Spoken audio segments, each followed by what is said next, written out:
Have you ever felt like you start things with motivation but can't sustain them? Like you always stop halfway and end up believing the problem is you? Many people live with this silent sense of failure, thinking they lack discipline, that they weren't made for consistency, or that everyone else can grow except them. But the truth is, the problem isn't a lack of consistency. The problem is the wrong idea you were taught about what consistency actually is. Most women don't quit because they're weak. They quit because they're exhausted, overwhelmed, and afraid of failing again. Consistency is not about doing things every day at the same pace. It's not a straight line. Life doesn't work like that. Motherhood doesn't work like that. Emotional growth definitely doesn't work like that. Consistency is a decision to return. It's knowing when to pause, understanding what's happening, and choosing to continue without abandoning yourself.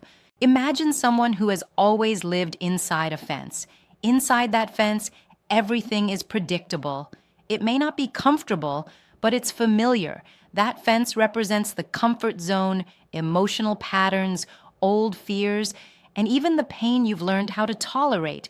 When that person decides to take one step outside the fence, fear shows up.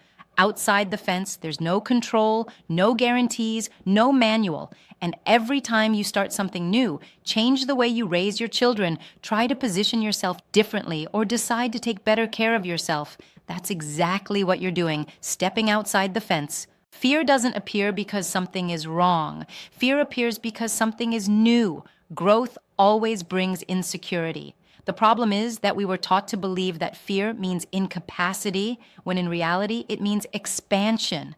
The method of return doesn't ask for big leaps, extreme strength, or perfect consistency. It asks for one small, conscious, possible step. A step you can sustain without hurting yourself.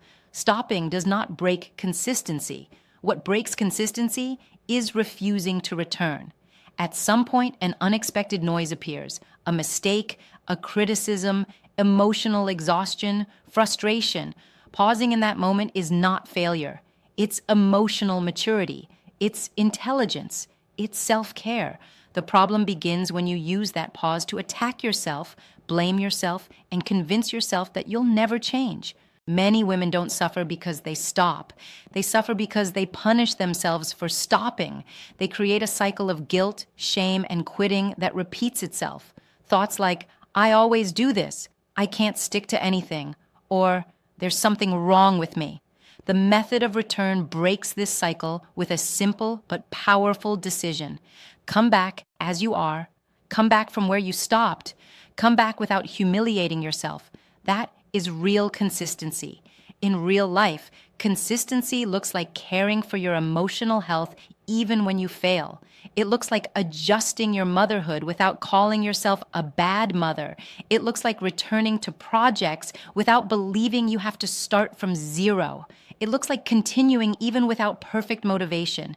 Consistency is not force, it's presence. It's commitment to yourself, even on the days when everything feels off. If you made it this far, you may need to hear this clearly. You are not inconsistent, you are human. You don't need more pressure, you need emotional strategy. The method of return doesn't promise miracles, it promises sustainability, because those who learn how to return no longer lose themselves. If this video spoke to you, stay here, share it with someone who is constantly being too hard on themselves, and remember this, choosing to return is not weakness, it's emotional maturity. If you want, I can also adapt this to a shorter YouTube version, rewrite it with a dual, stronger viral hook, or adjust tone for mother-focused content only. Just tell me,